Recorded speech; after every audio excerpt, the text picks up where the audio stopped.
I just got back from 3 weeks in Thailand and wanted to share my collection of amulets and magical items that I purchased. Amulets are very, very popular in Thailand. There's all different kinds. I tried to get a variety of amulets to be able to have for myself, but also to show people who have never seen something like this before. Okay, so one of the most common kinds of amulets, and you'll see these in households and businesses and just out in the street, are these, they're like Tibetan prayer flags. Actually the exact same material used to make Tibetan prayer flags, and it's a printed amulet. So each of these, what I would call figures or configurations, I mean, they almost look like sort of a magical sigil. Each of these represents something really specific or different. I have a list of what each of them mean, but I don't have it offhand. So, and obviously I don't remember because there's quite a few of them. And generally the amulets that are done on this kind of cloth will have some kind of central figure on them. So here's one. I purchased this at actually just a street vendor, both of these here. And this one here is pretty cool. This is somewhat unique from the other amulets that I've seen in Thailand. This one's got these two footprints on it. I don't exactly know what each of these like means or what it's for. I just like the way they look. And then this is one that was specifically made for me. This came from my boyfriend's aunt. I saw some of these in his grandmother's house, and she said she would make me one special. So this would be like what a homemade version looks like.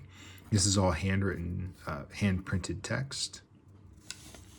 And then she also filled out this piece of paper explaining to me what the amulet is for, what it means. Obviously, I don't read Thai, so I need someone to translate that for me. But this is kind of cool. It's like a patch. And my boyfriend's grandmother had a really big version of this, really large one.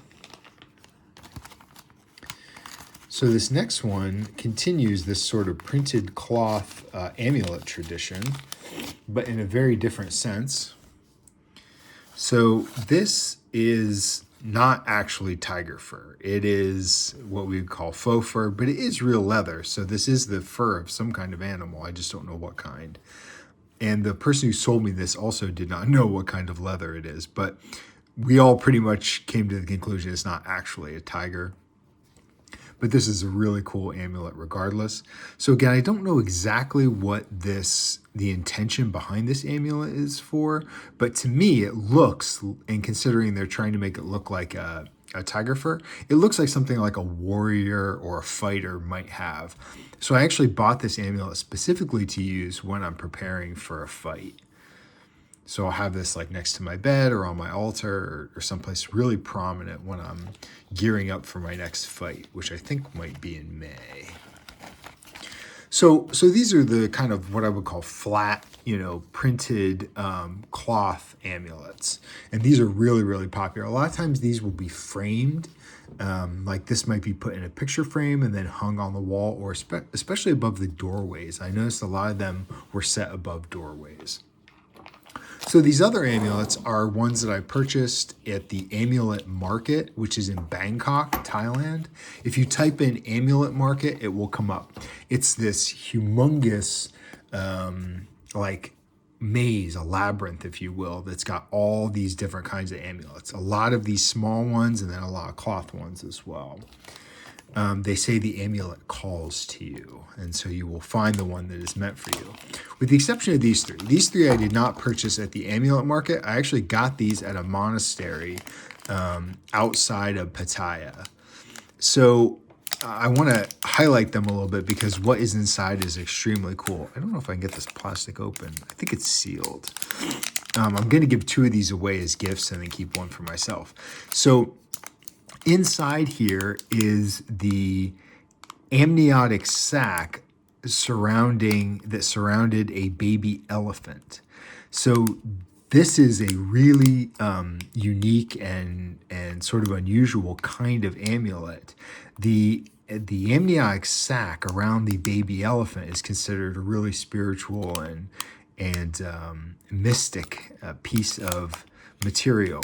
So they cut it into small strips and dry it, and then put it into the little amulet case, and it becomes like, it's almost like you're carrying the spirit of that elephant around with you now forever.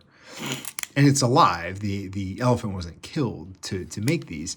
It's just from the cast off amniotic sac. It may also be from the caul that is covering a baby elephant's face, but I think it's from the actual amniotic sac. So I got these from a monastery, a Taoist and Buddhist monastery. And then these ones here came from, and this thing came from the actual amulet market. So there are probably, I don't know, maybe 150 amulet shops, maybe more, and they all have things very similar to these. I looked through quite a few of the shops and just sort of found the pieces that literally were calling to me. And I am going to give away some of these as gifts as well. So this was the first one that I actually picked up, this little, I don't really even know what it is. It looks like it's maybe a monk of some kind. He's maybe wearing a robe, but it just, I don't know, it's got a weight to it that it's heavier than it looks like it should be. And it just feels like this smooth, sort of soft material that it's made from. And these mini things will often be hung in a little protective case that you can then wear as a necklace around your neck. That's really, really, really common. This one is, it looks like Buddha, but this is Buddhist or Jainist iconography, but it's also used in some Hindu traditions. So in this person here doesn't really look like Buddha, but he's got the long ears. So I don't exactly know who this is supposed to be. It's just kind of a cool little piece that, again, is either Buddhist or Jainist. And then this one, there were a lot of these made out of many different materials. I don't exactly know. Again, we've got a Buddhist sort of iconography on the back, or maybe even almost Jainist iconography here. But then on the front, you've got all these guys. I don't know who they are. They look like kings of Thailand. Okay, now that I'm looking at it closer, yeah, they're definitely kings of Thailand. So the king in Thailand has an almost kind of like a quasi-religious function, or the Thai people's reverence for the king is almost quasi-religious in nature. So he gets incorporated into, and previous kings as well who have passed away, and queens get incorporated into a lot of their religious iconography. This one is pretty cool. These are little turtles.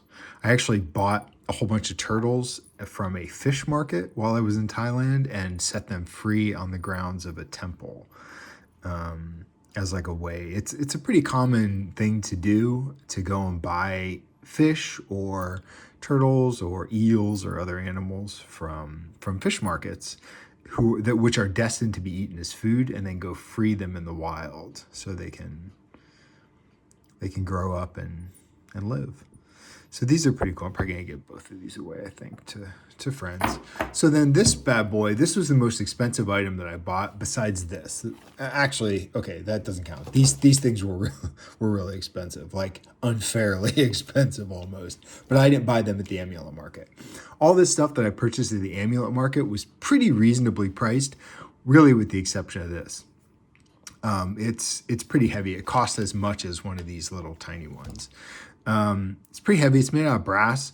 I don't exactly know what it is, and the person who sold it to me also did not exactly know what it is, but I'm going to guess, based on what I know about Tibetan demonology, is that this is probably a Thai version of a Tibetan demon dagger, like not exactly a purba.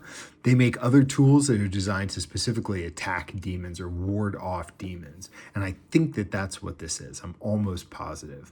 They had the amulet seller who had this had a second one that had even more of these claws on it. So, but otherwise looked exactly the same. So it looks like something you would use to like sort of attack or ward off a demon.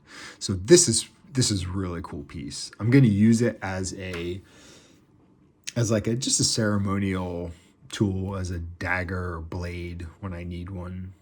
an athame whenever I might want to incorporate that into my ritual work. So yeah, each of these has a different function. I'm probably going to frame this and these two and put them in my living room somewhere. And then this bad boy, I'll keep him kind of tucked away until I am preparing for a fight. And yeah, I'm looking forward to, I'll use either Google Lens or just have my boyfriend translate all this text for me so I can just have a better understanding of what each of these amulets actually means, what their function is. This foot one's really cool. You almost got to say, well, whose feet were these? Who knows? So that's it. These are my amulet hauls from Thailand. Bangkok and Pattaya is where I purchased almost all of these, or this one, which was given to me.